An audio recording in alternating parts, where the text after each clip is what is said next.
So everyone wants the answer to the magical, the mystical, the biggest question in photography. How do you price your work? Well, guess what?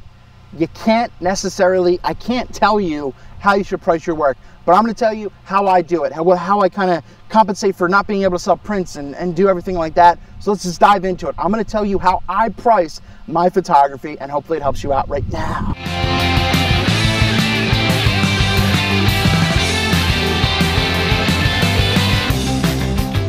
So the biggest thing that really no one can help answer is what you value your time at.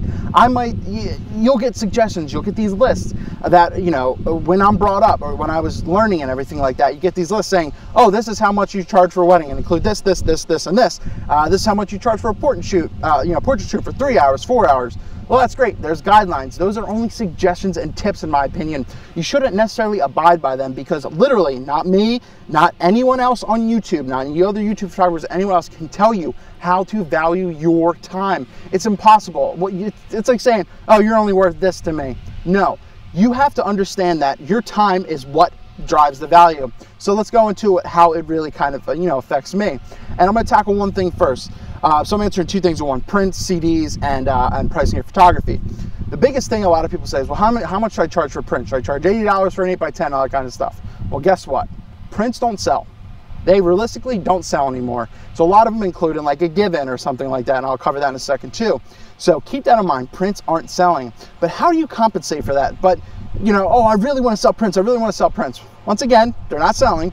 I include CDs into my my fees and everything like that because everyone wants a digital image. People are going to go print for themselves anyway, and it's an awesome selling point. You're not selling someone junk. So for a CD, I'll maybe include $80, or if someone wants an extra CD with the prints, I'll say $50, $100, something extra, because that way you're compensating for prints. You're getting something that you wouldn't have had, so additional sales over something that probably no one's going to want anyway. Once again, there isn't a lot of print requests because people think you're going to overcharge them, because you got to turn you got to turn a profit yourself too, but a lot of people just go too far. What about your pricing? What do I do?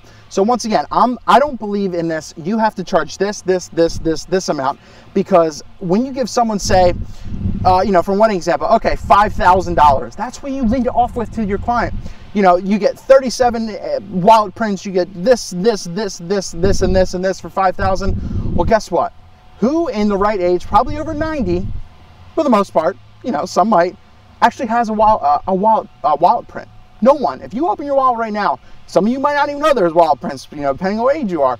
So you're throwing a lot of junk at your client when you don't need to, and it really affects your price, and you can lose the job over it. So what I recommend is I do flat-based fees. So I charge my rate. I say, here, for example, not saying this is true or this is factual, I say, here's $2,000 for a wedding. This includes my time, my travel, my expenses, food, parking, all that kind of stuff, my second shooter. And then after that, a CD or something, and anything in my fee. It's something I learned from Gary Vaynerchuk, where it was the thank you economy in regards to give back. You're helping me, so you're honoring me with your wedding, so I'm gonna help you out.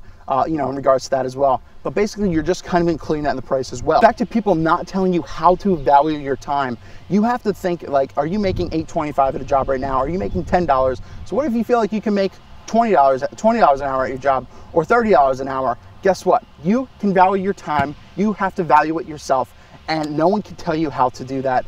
Start at $30 extra an hour. Say, hey, I'm going to do this shoot for 3 hours. Charge $30 an hour. Charge $40 an hour. And you can go from there. So value your time. It's the cost of living. It's the cost of being able to pay your bills. You're making more than you're spending, and that's how you'll get through in life, and that's how it works. So evaluate your time. It's about your time. No one can tell you how to spend it except yourself, and that's all I got. So I'm a custom rate. I say, here's my price. If you want anything else, an album, etc., then bust out the list and look at that, and then that can work. But that's all I got.